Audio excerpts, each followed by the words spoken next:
오늘 우리에게 주시는 하나님의 말씀은 마태복음 11장 28절에서부터 30절까지 말씀입니다. 수고하고 무거운 짐진 자들아 다 내게로 오라. 내가 너희를 쉬게 하리라. 나는 마음이 온유하고 겸손하니 나의 멍에를 메고 내게 배우라. 그리하면 너희 마음이 쉼을 얻으리니 이는 내 멍에는 쉽고 내 짐은 가벼움이라 하시니라. 아멘. 당신의 삶의 이유는 무엇입니까? 라는 제목으로 말씀을 드리려고 합니다. 우리의 삶의 이유, 우리의 존재 이유가 여러분에게 있어서는 무엇이고 누구입니까? 지구촌에는 가끔 광물질을 채굴해내는 광산에서 광산 매몰 사고가 자주 일어나죠. 얼마 전 우리나라도 있었는데 참 많은 시간 끝에 구출해내는 이런 기적 같은 일들이 있었습니다. 오래전 칠레에서 있었던 사건인데요. 수십 일 만에 구출받은 그 사람이 인터뷰를 했습니다. 어떻게 그 기나긴 그 시간을 그 암흑같이 어두운 그곳에서 견딜 수가 있었느냐? 어떻게 절망하지 않고 좌절하지 않고 살겠다는 의지를 가졌느냐? 라고 물었더니 그분이 이런 말씀을 했습니다. 내 가족, 특히 사랑하는 아들과 딸을 생각하니 죽을 수가 없다라는 거예요. 야, 감동이 되고 이해가 되고 공감이 되더라고요. 그 사람에게 있어서는 그 자녀가 삶의 이유고 존재의 이유였습니다. 여러분의 삶의 이유는 무엇이고 여러분의 존재의 이유는 무엇입니까?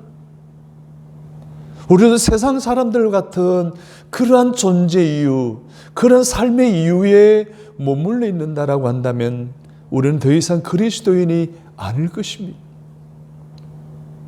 우리에게 생명을 주시고 우리에게 소망을 주시고 우리에게 새로운 삶을 허락해 주신 예수 그리스도를 믿는 우리들에게 있어서의 삶의 이유와 존재의 이유는 사람이나 어떤 물건이나 물질이 아니라 우리를 어둠에서 생명으로, 빛으로, 사망에서 생명으로, 사단의 권세에서 하나님께로 돌이키게 해주신 예수 그리스도, 그분이 오늘 저와 여러분의 삶의 이유고 존재의 이유고 삶의 소망이 되어야 할 줄로 믿습니다. 아멘.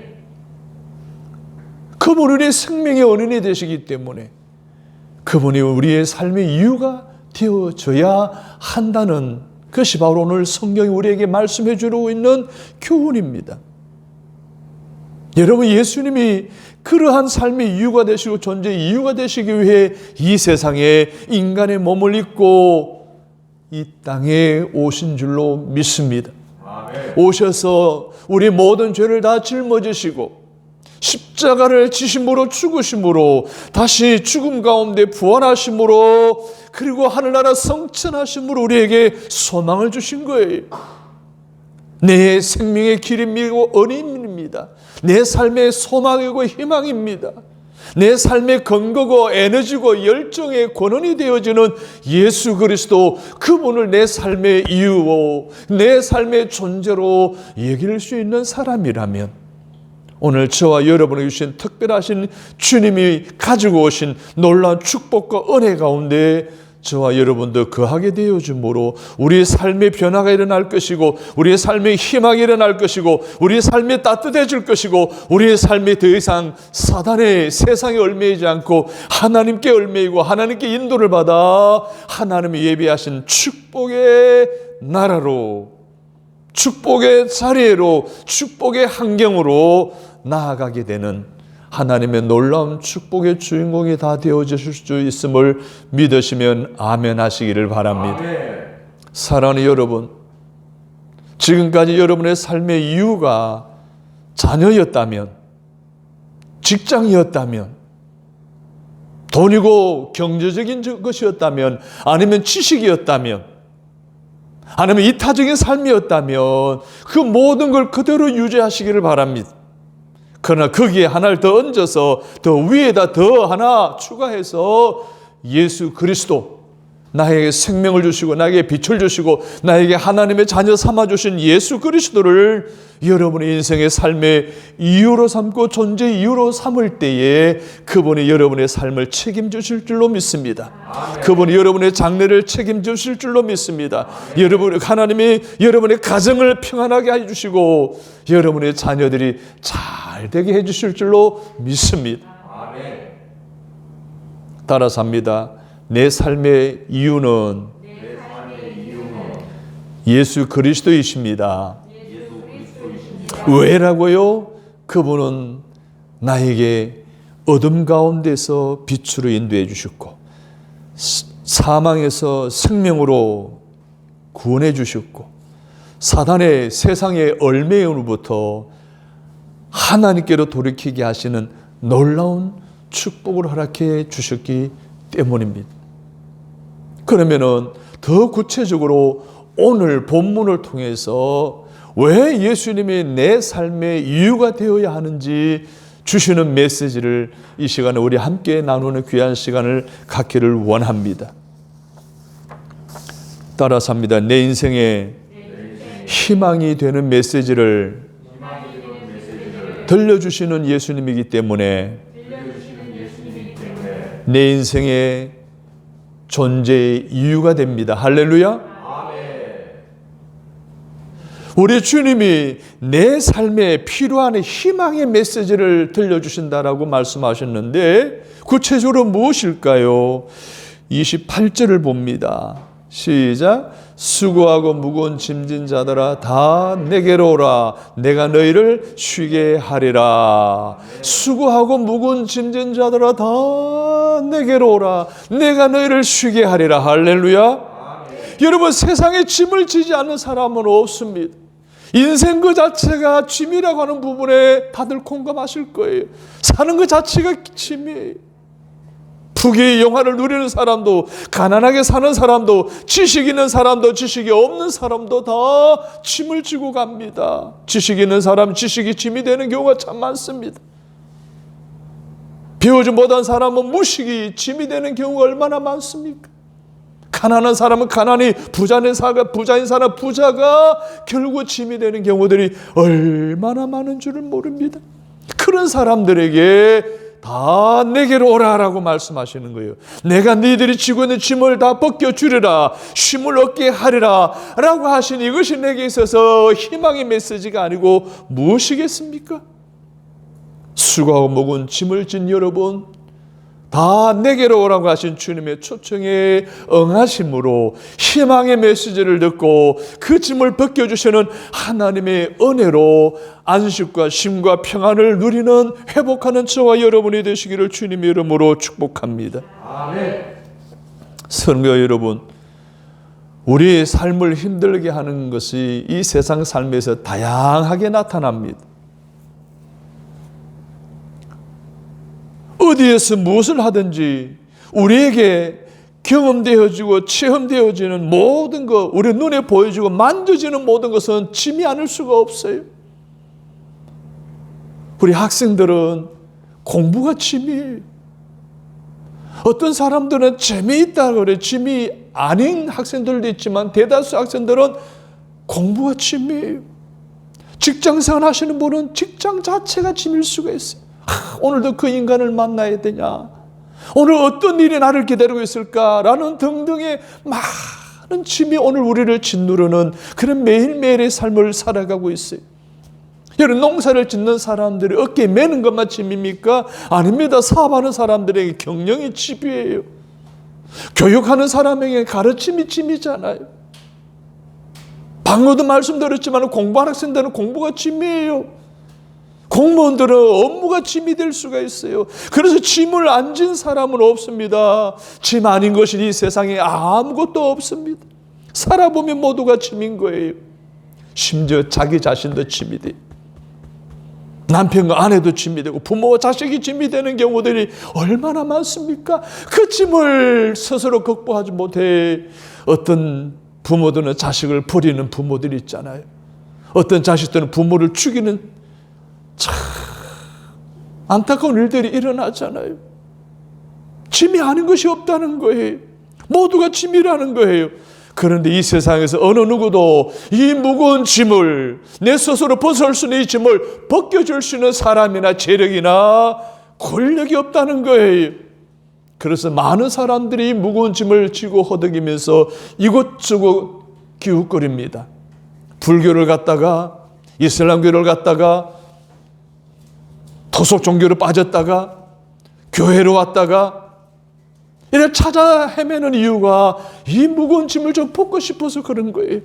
마음의 부담을 좀 덜어내고 싶어서 그러는 거예요. 그러나 이 짐을 벗으려고 부단히도 애를 쓰지만 아무 소용이 없습니다. 여러분, 소용이 있습니까? 여러분, 벗겨내기라도 할 수 있는 그런 여유나 그러던 마음의 가짐을 한번 가져본 적이라도 있습니까? 그런데 그 무거운 짐을 벗길 수 있는 유일한 방법, 유일한 길, 유일하게 벗겨줄 수 있는 분이 있다는 거예요. 오늘 성경에 주님이 말씀하셨어요. 내게로 오라고 하셨잖아요. 내게는 누굽니까? 예수 그리스도이십니다.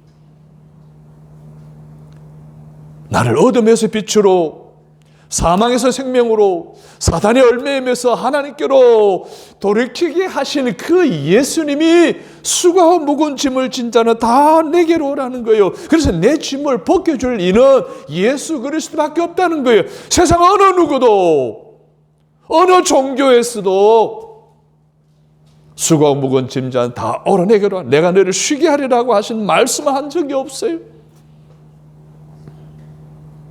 모두가 다 스스로 해탈해야 되고 스스로 공을 들여야 되고 스스로 노력해야지 신을 만나고 등등 이렇게 하는데, 주님에게는 가기만 하면, 주님의 초청에 응하기만 하면, 주님의 말씀에 순종하기만 하면 우리는 쉼을 얻을 수가 있는 줄로 믿습니다. 아멘. 사랑 여러분, 무겁고 감당하기 쉽지 않은 이 짐을 벗겨줄 이는 예수 그리스도밖에 없는 줄로 믿으시면 아멘. 그래서 그 예수 그리스도께서 수고하고 무거운 짐자들은 다 내게로 오라고 초청하신 것입니다. 그 초청에 응하기만 하면 되는 거예요. 매주일마다 오라고 하실 뿐만 아니라 매 순간순간 삶 속에 내게로 오라고 하시는 말씀에 순종하면 되는 거예요. 응하기만 하면 되는 거예요. 그러면 무거운 짐을 벗어버리고 힘을 얻을 수가 있는 줄로 믿습니다. 그러므로 그의 희망의 메시지인 생명의 뉴스를 듣고 그에게 나아가 그를 만나 내 모든 무거운 짐, 내 인생을 짓누르는 모든 짐을 맡기면 인생의 모든 무거운 짐이 싹 벗겨지는 줄로 믿습니다. 그래서 송아지같이 뛰며 찬송하는 인생이 될 줄로 믿습니다. 그렇게 무거운 짐 때문에 불평불만하던 사람도 영접하면 예수님을 한순간에 찬송과 기쁨과 감사가 넘치게 되는 줄로 믿습니다. 그러므로 오늘 수고하고 무거운 짐진 자들아 다 내게로 오라 라고 하신 주님이 주시는 희망의 메시지를 오늘도 설교를 통해 들으시고 확신을 가지셔서 지금까지 생활 속에서 어쩔 수 없이 감당할 수 있는 짐이지만 내가 자원하지 않아도 어쩔 수 없이 안고 살아가야 되고 아니면 무겁게 짐을 지고 살아가야 되는 오늘 저와 여러분이 그 주님을 만나면 이 시간 다 벗어 주님 앞에 내려놓으시고 쉼과 평안을 얻고 돌아가시는 저와 여러분 되시기를 주님의 이름으로 축복합니다. 아멘. 그런데 매우 중요한 것이 하나 있습니다. 어차피 지는 짐이라고 한다면, 어쩔 수 없이 져야 할 무거운 짐이라고 한다면, 그래서 내가 나 다른 사람의 그 짐을 대신 질 수 없는 형편이라고 한다면, 그래서 내가 감당해야만 할 짐이라면 당사자가 그 짐을 어떻게 생각하고 어떤 태도로 그 짐을 지느냐가 중요하지 않겠어요? 이런 말이 있잖아요. 어차피 해야 될 일이라면 즐기라는 말이 있잖아요. 세상 사는 그러한 지혜를 가지고도 살아가는데 오늘 저와 여러분이 어차피 져야 할 짐이라며 한다면 어떠한 태도로 자세로 어떠한 마음가짐으로 그 짐에 대해서 어떠한 생각을 가지고 그 짐을 지느냐 하는 것은 매우 중요하다는 이야기예요.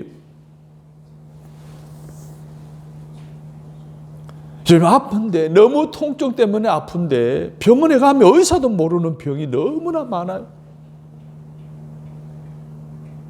그래서 그런 환자를 우리는 만성 통증 환자라고 그래요.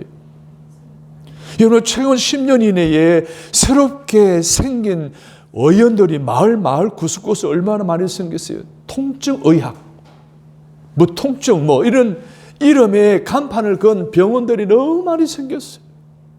그만큼 통증 때문에 고통스러워서 병원에 가서 주사를 맞아야만 하루하루를 살아갈 수 있는 만성 통증 환자들이 어마어마하게 많대요.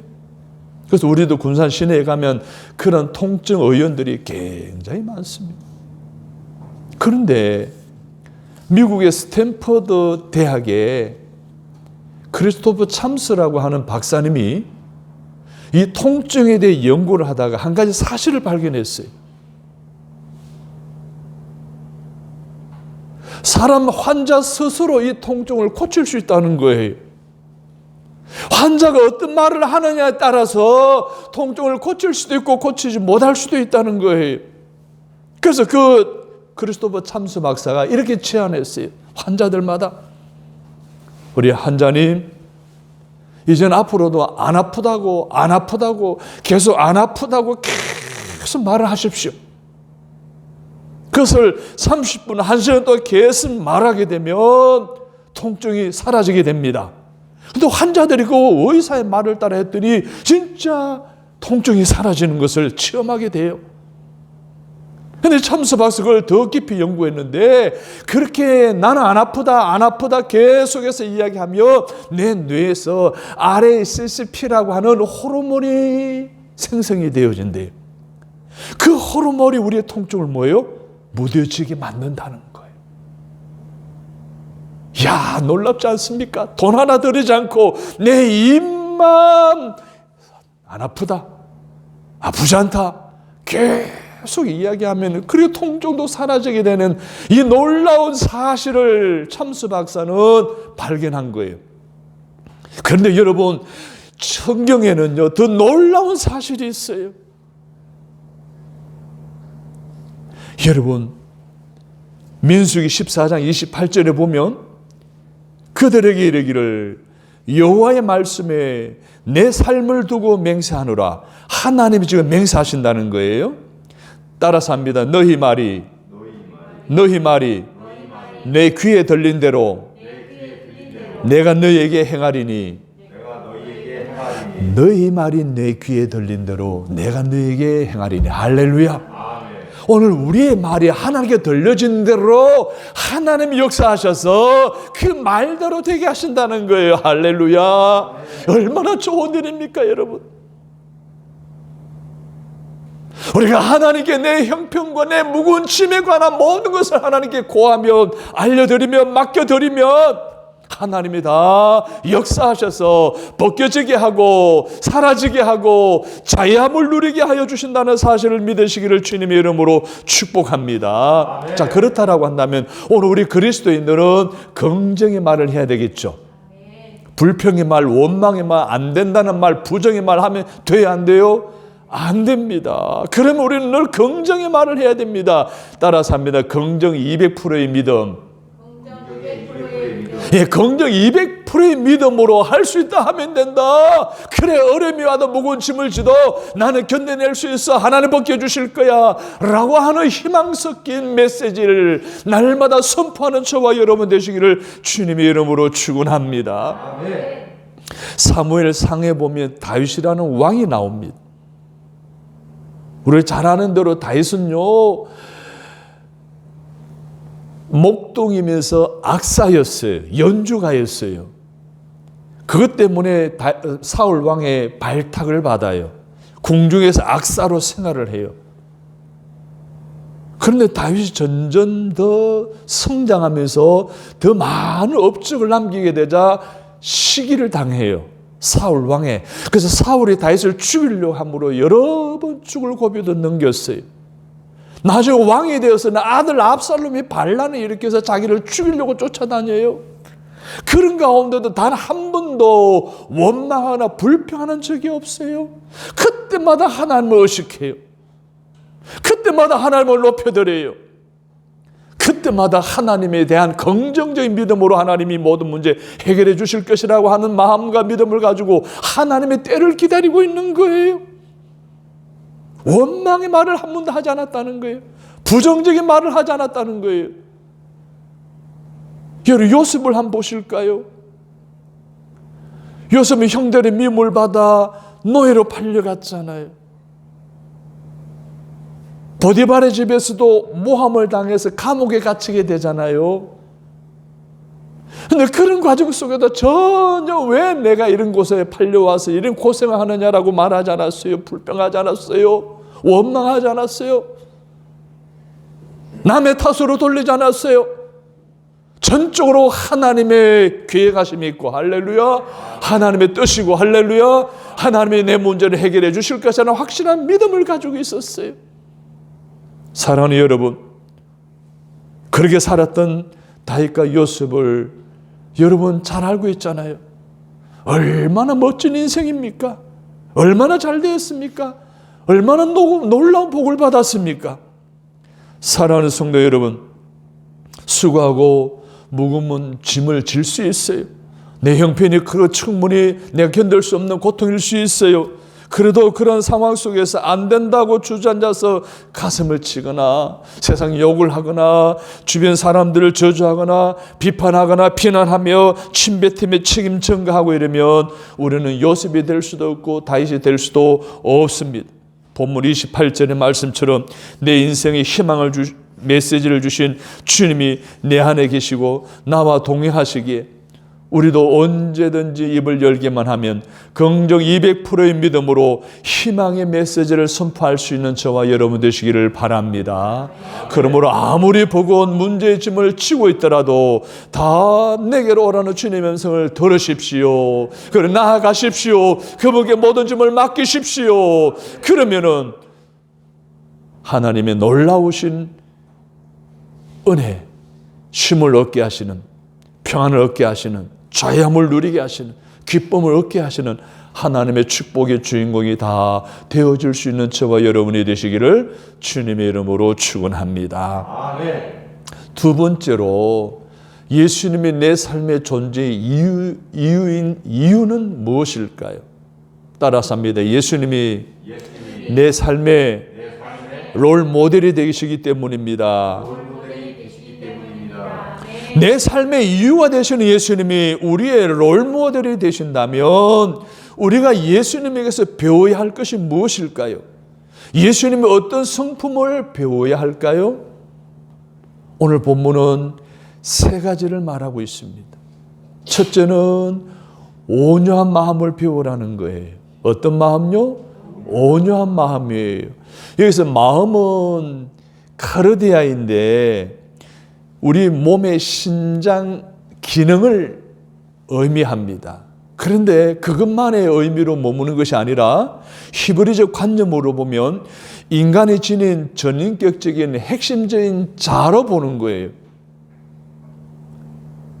그래서 예수님이 내 마음이라고 했을 때 예수님의 거룩한 성품, 본질적인 품성을 언급한 것이 마음인 거예요. 사랑하는 여러분, 예수님의 이 품성을 저와 여러분들로 닮으시기를 간절히 바랍니다. 그리고 주님은 말씀합니다. 그 본질적인 품성에 바로 온유하다라고 표현하고 있습니다. 예수님의 품성이 어떻다고요? 온유하다는 거예요. 종교개혁자 칼빈에 의하면 온유란 부드러운 마음으로 살며 노하기를 더디하며 절제할 수 있는 것이라고 했습니다. 고대 철학자 아리스토텔레스라고 하는 사람은 자연적 경로에 대하여 관용을 취하는 덕성이라고 이야기했습니다. 그런데 성경에서는 차원 높은 온유에 대해서 이렇게 설명을 하십니다. 이사야 선지자는 이사야서 53장 1절 2절에서 온유이신 메시아를 따라서 합니다. 겸손히 고난받는 종. 스가랴 예언자도 스가랴 9장 9절에서 종말론적인 메시아를 따라서 합니다. 온유하고 겸손한 인격의 소유자. 그럼 오늘 마태복음서를 쓴 마태복음 기자는 이러한 예언자들의 예언의 성취를 지적하기라도 하듯이 예수님의 겸허하며 비천하신 모습을 언급하고 있습니다. 온유라고 하는 것은 비천한 모습. 예수님 오늘 우리 인간들을 너무 사랑하시기 때문에 사랑하는 인간들을 향해 스스로 비천해지는 거예요. 스스로 낮아지는 거예요.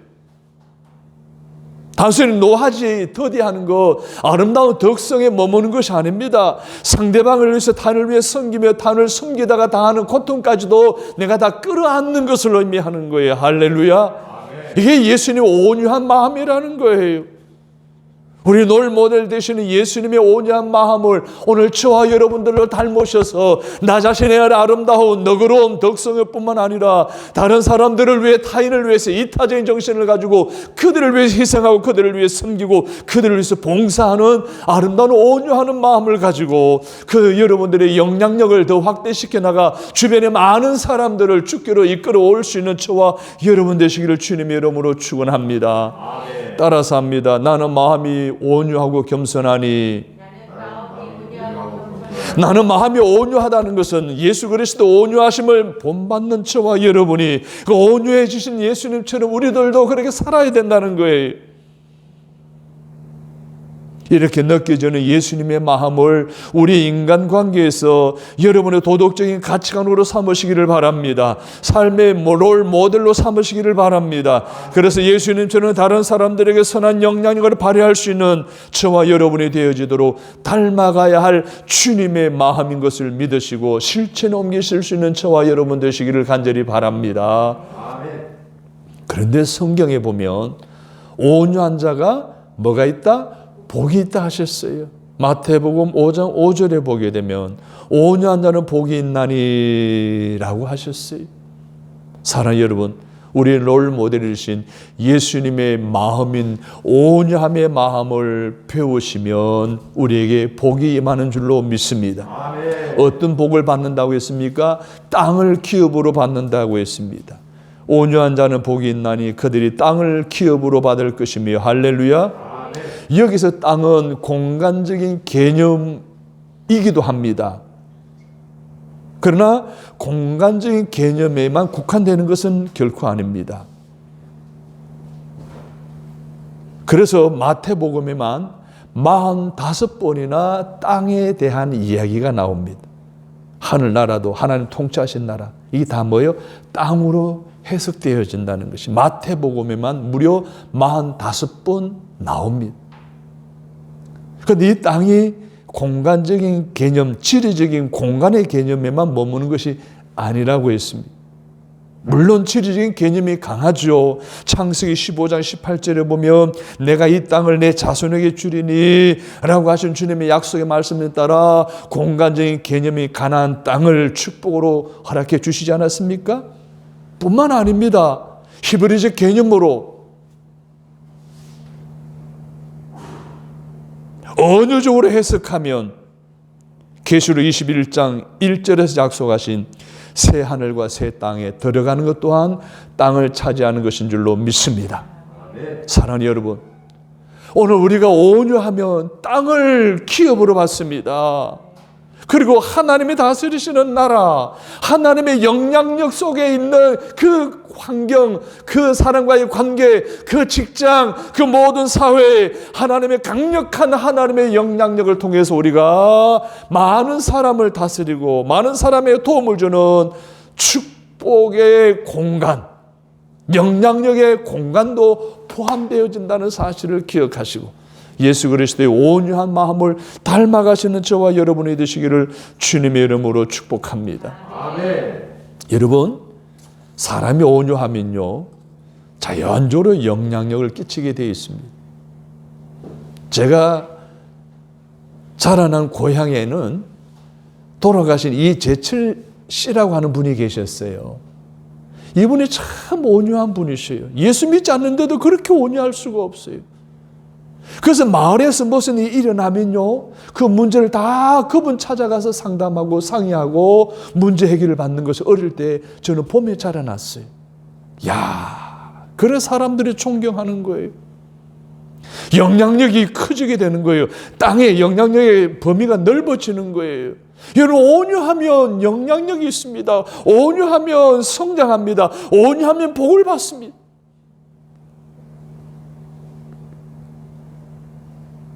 오늘 현대인들 가운데서 온유한 사람은 선한 영향력이 크기 때문에 잘 사는 것을 보게 됩니다. 부자들도, 인격 있는 부자들 보십시오. 다 온유합니다. 성품이 온유합니다. 사랑하는 여러분, 여러분이 온유한 사람 만날 수 있기를 바랍니다. 여러분 만날 때 여러분이 온유한 사람이 되어서 만나시기를 바랍니다. 그러면 땅을 기업으로 차지할 줄로 믿습니다. 선한 영향력을 끼치는 훌륭한 인물이 될 줄로 믿습니다. 예수로 인한 영향력을 통하여 더 많은 사람들에게 선한 영향력을 끼쳐 더 넓은 지역에 더 많은 사람들에게 선한 영향력을 끼치는 그 놀라운 하나님의 땅의 기업을 넓혀가는 저와 여러분 되시기를 주님의 이름으로 축복합니다. 아멘. 반대로 강박한 사람은 어떨까요? 하나님 복을 주실까요? 예수님의 온유처럼 종으로 섬길 뿐만 아니라 섬김을 통해 나타나는 여러 많은 고통까지도 다 끌어안는 그러한 온유한 마음으로 살아가지 않고 우리가 마음이 인색하고 강박한 삶으로 살아가게 되면 여러분 세상으로부터요 존중을 못 받습니다. 영향력도 사라집니다. 하나님 물질도 안 주십니다. 그러나 온유한 사람이 다 잘 사는 걸 보게 됩니다. 여러분 주변을 보십시오. 개인도 그러고 사업가도 그러고 공무원도 그러고 정치인도 그러고 그리고 더 나아가서 기업인도 그러고 세계적으로 보면요 온유한 사람들이 높임 받습니다. 온유한 사람들의 영향력이 커지고요 땅을 기업으로 차지합니다.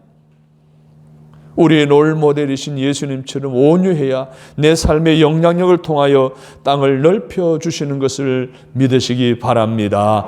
그러므로 온유하신 예수님을 내 인생의 롤모델로 삼으시고 온유한 마음으로 인간관계를 세워가셔서 이 땅에 선한 영향을 끼치는 교사가 되시고 공무원이 되시고 장차 검사가 되고 장차 목사가 되시기를 주님의 이름으로 축복합니다. 아멘. 그럼 예수님의 어떤 마음을 또 우리를 롤 모델로 삼아야 될까요? 따라서 합니다. 겸손한 마음입니다. 겸손해야 된다고 말하고 있습니다. 겸손하다는 것은 자기를 낮추는 거예요. 상대방을 높이는 거예요. 이 겸양의 이 영성을 오늘 우리들이 예수님에게서 배워서 우리도 삶 속에서 관계성 속에서 직장에서 믿음의 생활 속에 더 겸손하시기를 주님의 이름으로 축복합니다. 29절을 보십시오. 나는 마음이 온유하고 겸손하니 나의 멍에를 메고 내게 배우라. 겸손하다고 했어요. 예수님의 겸손한 마음을 배우시는 롤모델로 삼으시는 저와 여러분이 되시기를 바랍니다. 그런데 겸손하면 하나님이 은혜를 주신다고 했는데 어떤 은혜를 주시는지요? 야고보서 4장 6절 10절에 보면 그러나 더욱 큰 은혜를 주시나니 그러므로 일렀으되 하나님이 교만한 자를 물리치시고 겸손한 자에게 은혜를 주신다 하였느니라. 주 앞에서 낮추라. 그리하면 따라서 합니다. 주께서 너희를 높이시리라. 주께서 너희를 높이시리라. 아멘. 교만을 물리치신다고 하셨습니다. 그러나 겸손한 자에게는 은혜를 부어주신다고 그랬습니다.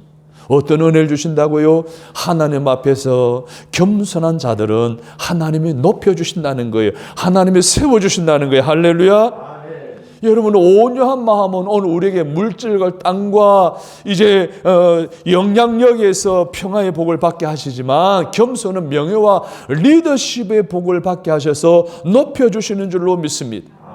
진정한 리더는 종의 리더십을 가진 자라고 예수님이 가르쳐 주시고 그 신선수 본을 보여주셨습니다. 그런데 세상에서도 보면요 섬기는 리더십이 인정받고 수험받게 되는 것을 많이 보게 됩니다. 그러므로 우리는 겸손하여 낮추며 나는 아무것도 아니다 라고 하면서 이런 겸손의 사람이 되고 이런 겸손의 사람을 만나시며 사귀셔서 어려움에 처한 사람들을 불쌍히 여겨 도와주며 친구로 삼으면 다른 사람들이 여러분을 세워주실 것입니다. 그리고 리더의 자리로 높이 올라가게 될 줄로 믿습니다. 아멘. 무슨 말이에요? 하나님 높여주신다는 거예요. 할렐루야. 아멘. 주님을 롤 모델로 삼아 겸손한 마음으로 여러분의 겸손의 인성과 영성을 향상시켜 인간관계에서 높여주시는 하나님의 축복을 경험하여 많은 사람들에게 선한 영향을 끼칠 수 있는 저와 여러분이 다 되시기를 주님의 이름으로 축원합니다. 아멘. 마지막으로 우리 예수님이 롤 모델이 되신다고 했는데 무엇을 배워야 할까요? 따라서 합니다. 예수님과 함께 멍에를 매는 것을 배워야 합니다. 많은 사람들이 예수님과 함께 멍에를 매기보다는 혼자 살아가려고 합니다. 혼자 그 일을 해내려고 합니다. 그런데 우리 예수님은 내게 멍에를 뭐하라? 배우라고 했어요. 여러분 주님과 멍에 매는 것을 배우시기를 바랍니다. 아멘.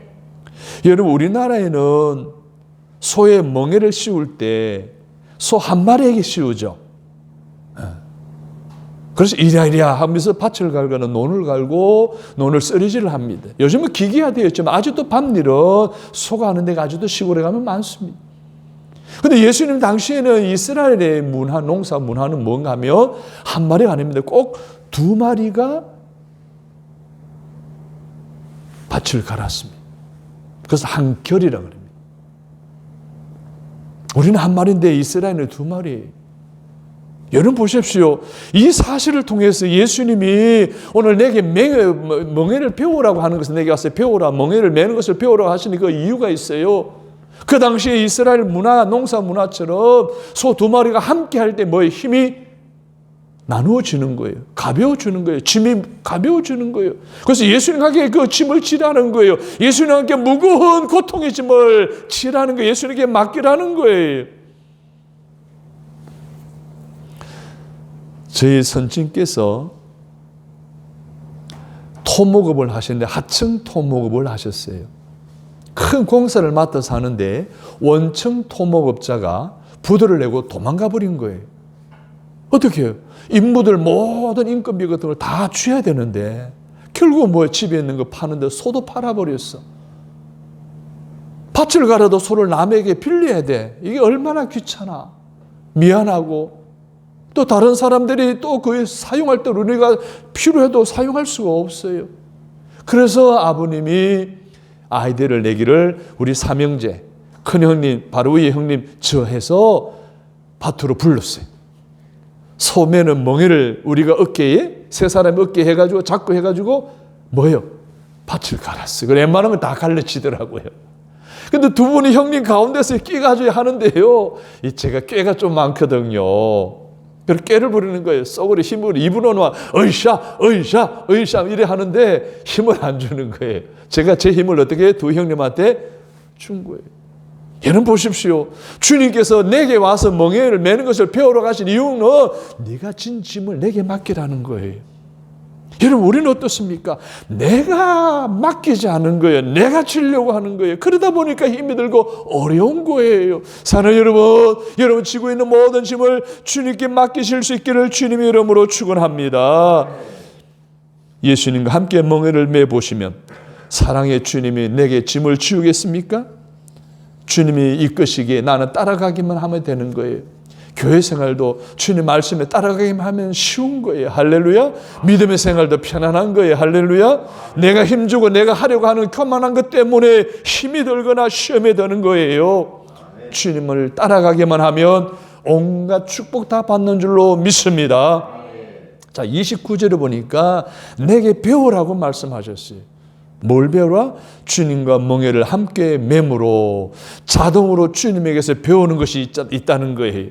주님과 멍에를 매기만 하면 배운다는 거예요.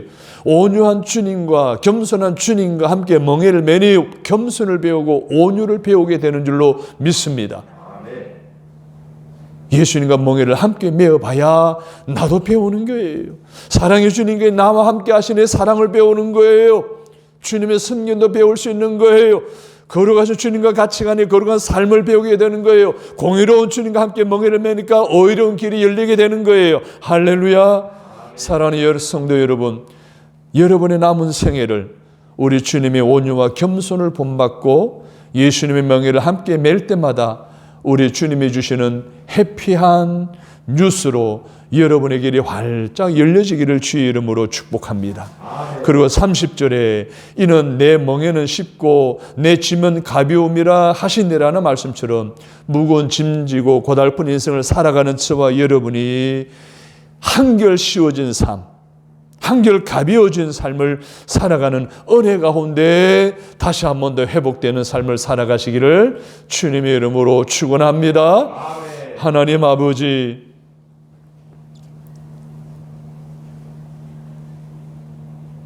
우리 삶의 이유가 더 이상 세상에 있지 않게 하시고 생명의 언니이신 예수 그리스도에게 둘 수 있는 깨달음을 허락해 주신 은혜에 감사합니다.